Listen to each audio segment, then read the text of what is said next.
शिवाय नमस्तुभ्यम। दोस्तों, कैसे हैं आप सब? उम्मीद करते हैं कि अच्छे होंगे। आज हम वीडियो में जानने वाले हैं कि अगर हम 11 दिन का हनुमान चालीसा का संकल्प लेते हैं तो क्या विधि होनी चाहिए और हमें किस प्रकार करना चाहिए जिससे हमारी मनोकामना अति शीघ्र पूर्ण हो। ये सब हम वीडियो में जानकारी लेने वाले हैं, इसलिए वीडियो को अंत तक ज़रूर देखिएगा और अगर वीडियो पसंद आएगी तो आप इसे शेयर भी कर सकते हैं। सबसे पहले आप इतने छोटे से जो हनुमान जी हैं उनको प्रणाम करें और उनका दर्शन करें, क्योंकि ये हनुमान जी बहुत ही चमत्कारी हैं और कैसे हमारे घर में आए इसका भी वर्णन मैं किसी दिन एक वीडियो में अवश्य करूंगी। चलिए बात कर लेते हैं 11 दिन का जो हमको हनुमान चालीसा का संकल्प लेना है, पाठ करना है, वह किस प्रकार से करना है और क्या विधि है। सबसे पहले आपको 11 दिन का संकल्प लेना होगा। सबसे पहले आपको शनिवार या मंगलवार से आपको उठाना होगा संकल्प और हनुमान जी की पूजन करनी होगी और 11 दिन का हनुमान चालीसा का 108 बार पाठ का संकल्प लेना होगा। मनोकामना आपकी जो भी होगी, जिस भी कार्य के लिए अब हनुमान चालीसा का पाठ करेंगे, आपको सबसे पहले दिन बोल लेना होगा। उसके बाद आपको आकड़े का पत्ता या पीपल के पत्ता या तुलसी का जो पत्ता होता है, 11 पत्ते पर राम राम लिख करके हनुमान जी को पूजन करते समय समर्पित करना होगा।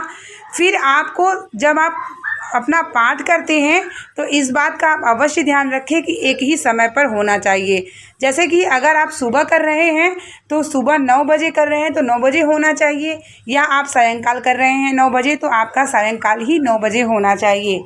इसका मतलब कि आपको 11 दिन का आपका इस बात का ध्यान अवश्य रखना होगा कि एक ही समय पर आपको अपना हनुमान चालीसा का पाठ करना होगा। इस प्रकार से फिर हनुमान जी की पूजन करना होगा।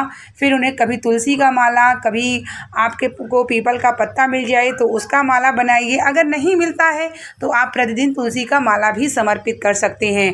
5 जो है तांबुल होता है, पान का पत्ता है, उस पर राम राम लिख के हनुमान जी को प्रतिदिन समर्पित करें और उन्हें जब आप दिया प्रज्वलित करें तो चमेली का तेल का दिया होना चाहिए और सिंदूर में उसका लेपन लिख करके आपको 11 पत्तियों पर राम राम अवश्य लिखें। चाहे वह पीपल का पत्ता हो गया हो, चाहे आपका तुलसी का पत्ता हो जाए, चाहे आपके पास तांबुल यानी पान का पत्ता हो या आकड़े का पत्ता हो, उस पर राम राम लिख करके हनुमान जी को अवश्य समर्पित करें। फिर उन्हें लड्डू का भोग लगाएं और फिर सबसे पहले दिन आपको संकल्प लेना होगा कि मैं इस कार्य के लिए 11 दिन का हनुमान चालीसा का पाठ 108 बार प्रतिदिन मैं करूंगा या करूंगी। मेरा यह कार्य है, हनुमान जी अति शीघ्र अवश्य पूर्ण करिएगा। और इस प्रकार से आपको अपना नियम बनाना होगा।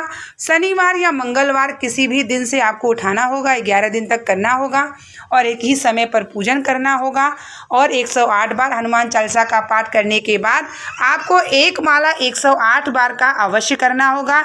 इस प्रकार से आपको पूजन नियम बना करके रखना होगा 11 दिन तक।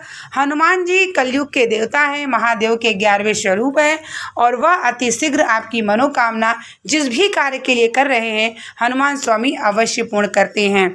आपको समय का अवश्य ध्यान रखना होगा, क्योंकि एक ही समय का प्रबंध है। जब आप अगर किसी मनोकामना के लिए, चाहे सुंदरकांड हो, चाहे हनुमान चालीसा का पाठ हो, अगर नियम बनाते हैं जैसे 11 दिन या 41 दिन का, तो नियम समय अवश्य एक ही समय पर आपको करना होगा। और उसके बाद आरती करें और हनुमान जी से भूल चूक गलती का क्षमा प्रार्थना करें और 11 दिन तक आप संकल्प अवश्य लें। हनुमान जी आपके सारे कार्यों को अवश्य पूर्ण करेंगे। इस प्रकार से आपको 11 दिन का संकल्प लेना होता है। यहाँ मैं भी हनुमान जी का पूजन कर रही थी। तुलसी का माला समर्पित करने के बाद, सुंदरकांड का पाठ करने के बाद हम इस प्रकार पूरे घर में हनुमान जी का जो आरती के बाद जो कपूर होता है पूरे घर में दिखाते हैं। इससे सारी नेगेटिविटी जो ऊर्जा होती है वह समाप्त होती है और हनुमान जी की कृपा प्राप्त होती है। इस प्रकार से ये मेरे घर के मंदिर हैं और यहाँ मैंने पूजन कर लिया है। इस प्रकार से आरती भी हो गई है और सुंदरकांड का पाठ भी हो गया है। इस प्रकार से जो भी व्यक्ति अपनी मनोकामना के लिए हनुमान चालीसा का पाठ का संकल्प लेता है तो 11 दिन का करे, एक ही समय पर करे और 108 बार हर दिन आपको करना होगा। इस प्रकार से अगर आप 108 बार नहीं कर पाते हैं तो 11 बार करिए, लेकिन जो पहले दिन से आप संकल्प लेते हैं वही 11 दिन तक आपको करना होगा। यहाँ पर सायंकाल हो गई थी और मैं अपने मेन द्वार पे तुलसी जी के सामने दिया लगा रही थी, जैसे कि सभी को लगाना चाहिए। इस प्रकार से सायंकाल में अगर आप दिया लगाते हैं तो घर में लक्ष्मी की कमी कभी नहीं होती, आपके घर में भगवान की कृपा बनी रहती है। इस प्रकार से आपको 11 दिन का संकल्प लेना होगा, हनुमान चालीसा का पाठ करना होगा। कैसी लगी मेरी वीडियो आप लोग मुझे कमेंट में अवश्य बताइएगा। मिलते हैं नेक्स्ट वीडियो के साथ।